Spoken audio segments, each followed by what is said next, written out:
जंतर मंतर पर हाथरस की बेटी को न्याय दिलाने के लिए किया है। मैं दो बातें कहना चाहती हूँ। अपराध महिलाओं के प्रति, दलितों के प्रति पहले भी होते थे, लेकिन ऐसा कभी नहीं हुआ कि सरकारें, उन सरकारों के विधायक, उन सरकारों के सांसद अपराधियों के साथ खड़े हो, उनके समर्थन में रैली कर रहे हो, उन्हें जेल में मिलने जा रहे हो। आज हम लोगों ने देखा है हाथरस की बेटी को किस तरीके से सबसे पहला अन्याय FIR नहीं की। ये एक नहीं अनेकों उदाहरण देश में बन चुके हैं कि सत्ता के दबाव में पीड़ित बेटी और उसके परिवार को न्याय नहीं मिल रहा है।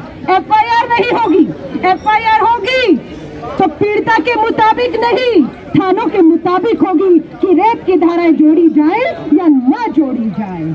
उसके बाद हमारी मांग क्या है? बेटियों को समय पर इलाज मिलना चाहिए था। हाथरस की बेटी को समय पर इलाज नहीं मिला। 20 दिन तक वो बेटी उत्तर प्रदेश के एक अस्पताल से दूसरे अस्पताल धक्के खाते रहे और जब तक वो दिल्ली एम्स सफदरजंग पहुंचती, बेटी ने दम तोड़ दिया था। हम लोगों ने जम्मू के कठुआ में देखा, कठुआ में भी एक धार्मिक रंग देने की नाबालिग बेटी के बलात्कार को कोशिश की गई। उसके समर्थन में, बलात्कारियों के समर्थन में रैली निकालने वाला कोई और नहीं, भाजपा की सरकार और उसमें बैठे नेता थे। हम लोगों ने हाथरस देखा, उन्नाव देखा, हमने भारत की राजधानी दिल्ली में एम्स में 5 साल की बच्ची के साथ बलात्कार होते हुए देखा। अभी दिल्ली सरकार के एक अस्पताल में पार्किंग में गैंग रेप हुआ है 2 दिन पहले। क्यों खौफ, क्यों डर अपराधियों में नहीं है, ये पूछना चाहते हैं। आज हम यहाँ से कहना चाहते हैं, जो कांग्रेस पे आरोप लगा रहे हैं कि हम बलात्कार के ऊपर दलितों के नाम पर राजनीति कर रहे हैं, सीना ठोक कर उन्हें बता दीजिएगा, जब देश के प्रधानमंत्री जी आप चुनावी मैदान में थे, आप चुनावी भाषण दे रहे थे, आपने नारा दिया था बहुत हुआ महिलाओं पर वार। अब की बार मोदी सरकार वोट लिए सत्ता में आ गए, वो राजनीति नहीं थी। लेकिन अगर हम आज आप ही के भूले हुए वायदों को याद दिलाते हैं कि आप भूल गए हैं कि आप ही थे जिन्होंने बेटी बचाओ का नारा दिया था, अगर वो याद दिलाना राजनीति है तो हमारे नेता राहुल गांधी जी ने सीना ठोक कर कह दिया है कि इस देश की आधी आबादी को, हमारी महिलाओं को, हमारी बहन बेटियों को, हमारी पीड़ित बेटियों को, उनके परिवारों को न्याय दिलाने के लिए अगर ये राजनीति है तो इस देश की आधी आबादी को इस तरह की राजनीति की जरूरत है कि हम सड़कों पर निकले उनके न्याय के लिए। इस तरह की राजनीति की जरूरत है। एक और सवाल का जवाब, क्योंकि कांग्रेस के कार्यकर्ता है, सवाल हमसे पूछे जाते हैं, सत्ता में जो बैठे हैं उनसे नहीं, हम विपक्ष से, मुट्ठी भर विपक्ष आज जो ललकार बनकर उनसे पूछे जाते हैं कि बलात्कार पंजाब में हुआ, राजस्थान में होता है, कांग्रेस की सरकारें हैं। चुनौती देती हूँ खड़े होकर, कहते हैं कि राहुल गांधी जी पंजाब क्यों नहीं गए, प्रियंका गांधी जी राजस्थान क्यों नहीं जाती है? अरे उन्हें कहिएगा ये मोदी शाह की भाजपा नहीं, ये नेहरू गांधी की कांग्रेस है। अगर एक भी हमारा नेता बलात्कारी उसके समर्थन में खड़ा दिखा तो कांग्रेस की अध्यक्षा सोनिया गांधी जी उठाकर बाहर फेंक देती है, उनका बचाव नहीं करेंगी। आज ये कुछ प्रश्नों के जवाब थे कि क्यों कांग्रेस वहां नहीं जाती, क्यों कांग्रेस राजनीति कर रही है, विपक्ष से सवाल किए जाते हैं।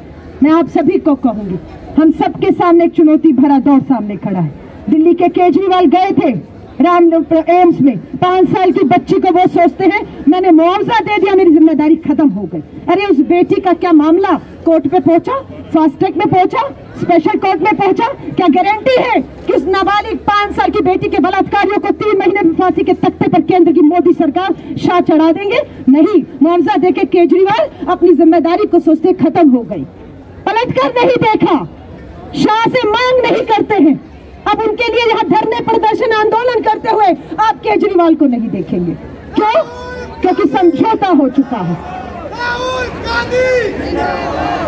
मैं एक बार फिर से भारत की राजधानी दिल्ली से, यहाँ पर बैठे कांग्रेस परिवार के एक एक सदस्य की ओर से, हमारी महिला शक्ति की ओर से, दिल्ली की हर उस पीड़ित बेटी हर उस पीड़ित बेटी के परिवार को यकीन और भरोसा दिलाना चाहते हैं कि भारत की राजधानी दिल्ली ही नहीं, देश में भी कहीं आपके साथ अन्याय हो रहा होगा, आपको न्याय नहीं मिल रहा होगा, कांग्रेस आपके साथ कंधे से कंधा मिलाकर खड़ी होगी, लड़ेगी उन ताकतों से जो आरोपियों के साथ खड़े हुए हैं।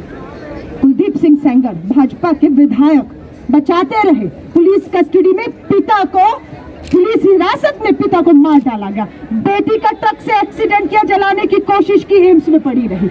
और स्मृति ईरानी जी करवा चौथ मनाया हमारी बहनों ने कल, हाथ में मेहंदी और हाथ में चूड़ियां हैं। ये चूड़ियां हमारी बहनों की शक्ति का ताकत का प्रतीक है। स्मृति ईरानी जी ने वो चूड़ियां उतार कर दे दी थी भेंट, खाली है उनके हाथ। आज जरूरत है कि हमारी बहनें स्मृति ईरानी को वो चूड़ियां भेंट करें, वो पहने और में हिम्मत और ताकत आए कि तुम महिला बाल विकास मंत्री हो, तुम हाथरस में क्यों नहीं थी, बलरामपुर में क्यों नहीं थी, बल्लभगढ़ में क्यों नहीं थी, तुम एम्स में क्यों नहीं थी। ये पूछना होगा हमें और कांग्रेस पूछेगी। मैं एक बार फिर से सभी को यकीन दिलाती हूँ, धन्यवाद करती हूँ हमारे सांसद साहब, हमारे प्रदेश कांग्रेस के अध्यक्ष अनिल चौधरी भाई, अमृता धवन, आपका धन्यवाद करती हूँ। कांग्रेस परिवार को आपने खुद ताकत देने का काम किया है। हमारे प्रदेश जिला अध्यक्ष, हमारे प्रदेश उपाध्यक्ष सब एक होकर इस लड़ाई को, हमारी आधी आबादी की, दलितों की, महिलाओं की लड़ाई को लड़ रहे हैं। बस यही हिम्मत हमें बनाकर रखना है ताकि हम इस लड़ाई को अपने अंजाम तक पहुंचा पाए। जो उम्मीद कांग्रेस के अध्यक्ष ने हमसे की है, हम उसकी उम्मीदों पर खड़े उतरे। जय हिंद, जय भारत।